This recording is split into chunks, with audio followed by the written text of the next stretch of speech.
Le combat continue pour la ZAD, l'association Zone Alexandre Dreux, qui défend cet espace de 2 hectares à Thionville. 2 ans après l'abattage de plus d'1 hectare de forêt, ils veulent rendre ce terrain inconstructible, au motif que cet endroit était auparavant un étang. La nappe phréatique affleure le sol et déborde régulièrement. À la moindre pluie, on voit l'étang qui se reforme. Donc il faut savoir que ce terrain était constitué en majorité de sablières ou de gravières. Donc la nappe phréatique est à proximité du sol naturel. L'eau, elle est là.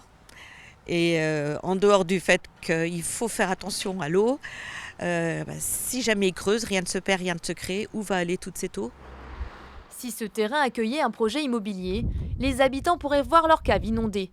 En face, les résidences attenantes ont été équipées de pompes pour évacuer l'eau dans les sous-sols, une situation que dénonce cette association.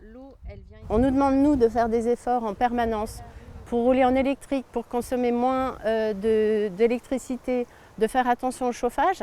Et à côté de ça, on laisse construire des bâtiments qui vont, jusqu'à la fin de leur jour de ces bâtiments, consommer de l'électricité pour pomper de l'eau. Donc on trouve que c'est aberrant et à un moment donné, on a envie de dire stop.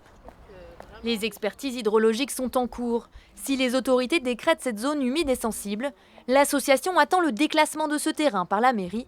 Pas si simple. Si demain on classerait ce terrain sans accord, c'est-à-dire sans raison juridique valable, on pourrait se retrouver avec un PLU annulé et se retrouver avec l'absence de possibilité pendant des années de construire sur Thionville, ce qui serait dramatique pour la ville. Pour l'instant, la ville indique qu'aucun projet immobilier n'est en cours. Elle attend les résultats de l'expertise pour se prononcer et trouver une solution avec le promoteur propriétaire des lieux.